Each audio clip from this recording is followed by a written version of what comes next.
Welcome to the nerd academy.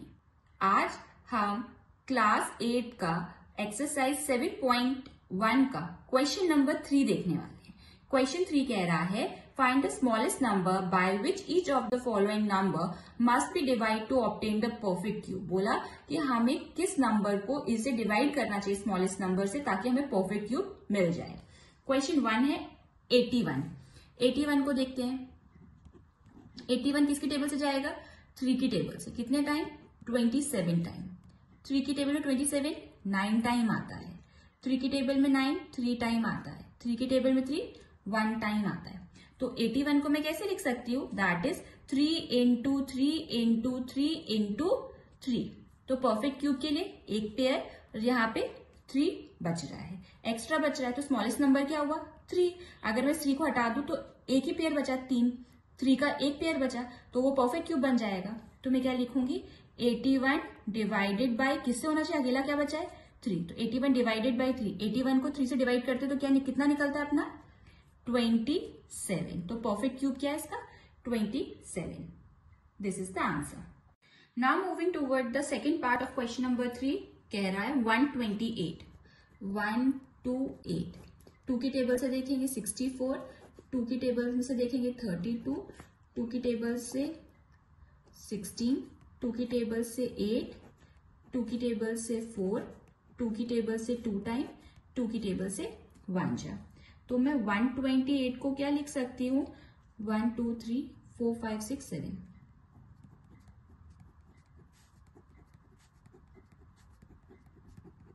Pair बनाए, 3 का pair 3 का पेयर, 2 अकेला बच रहा है। सो 128 divided by 2।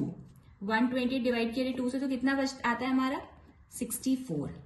So the required number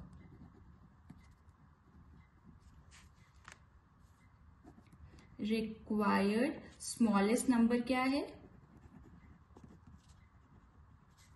is 2. This is the answer. Now moving toward the third part of this question, that is 135. 135 5 की table से जाएगा 27 टाइम। 3 9 जा, 3 3 जा, 3 1 जा। सो 135 को मैं क्या लिख सकती हूँ? 5 इंटू 3 इंटू 3 इंटू 3। ये एक पेयर बन गया, एक्स्ट्रा क्या बच रहा है? 5। तो 135 डिवाइडेड बाई 5 कितना बचेगा? 27। So the required smallest number is 5. This is the answer. Now moving toward the fourth part of question number 3, 192। 2 की टेबल से देखेंगे जाएगा 96 टाइम। 2 की टेबल से देखेंगे जाएगा 48 टाइम। 2 की टेबल से 24 टाइम। 2 की टेबल से ये जाएगा 12 टाइम। 2 की टेबल से जाएगा 6 टाइम। 2 की टेबल से जाएगा 3 टाइम। 3 की टेबल से जाएगा 1 टाइम। तो 192 को मैं क्या लिख सकती हूँ? 1 2 2 कितने टाइम है? 6 टाइम।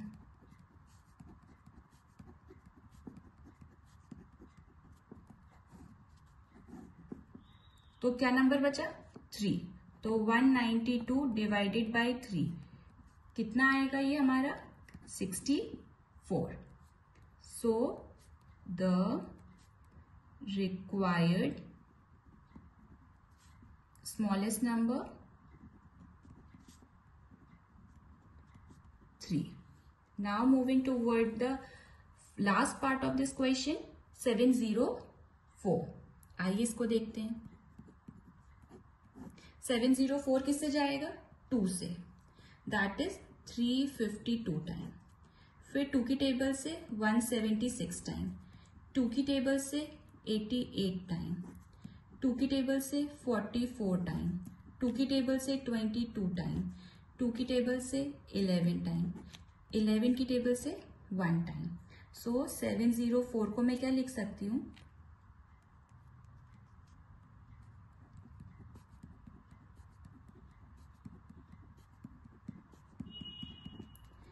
एक पेयर 2 पेयर, तो मैं क्या लिखूंगी 704 divided by 11 is equal to 64. So the required smallest number is 11. This is the answer. Now moving toward the question number 4 of exercise 7.1. कह रहा है Parikshit make a cuboid of plasticine of side 5 cm, 2 cm and 5 cm. How many such cuboids will he need to form a cube? बोला एक परीक्षित नाम का इंसान है, उसे क्यूबॉइड जो था उसके पास, उसने जब ड्रॉ किया तो उसकी जो हाइट थी वो थी 5 सेंटीमीटर, जो ये था 2 सेंटीमीटर और ब्रेथ थी उसकी 5 सेंटीमीटर. बोला कि उसको छोटे क्यूबॉइड्स को ऐसे अरेंज करना है कि जब वो दूर से देखे तो वो एक क्यूब का शेप ले ले, परफेक्ट क्यूब का शेप ले ले. तो पूछा उसे कितने क्यूबॉइड्स लगेंगे ऐसे to form a perfect cube. ठीक है, तो देखो इसका फॉर्मूला क्या है, क्यूबॉइड में क्या होता है 5 इंटू 5 इंटू 2. अपन को यही थी ना 5 इंटू 2 इंटू वो. तो देखो 5 को परफेक्ट पेयर बनाने के लिए कितने 5 की जरूरत है, सिंगल 5 की. ठीक है, इस 2 को परफेक्ट क्यूब बनाने के लिए कितने 2 की जरूरत है अपन को, 2 कितने का मल्टीप्लाई करना पड़ेगा 2 इंटू 2 का. हाँ कि ना, तभी तो इतना ही होगा. तो अब मल्टीप्लीकेशन देखते, इसको मैं कैसे मल्टीप्लाई कर दूं, 5 to make it a perfect cuboid, किसकी 5 इंटू 2 इंटू 2, 5 टू जा 10, 10 इंटू 2 दैट इज 20. तो 20 cuboids will be needed to form a cube. This is the answer.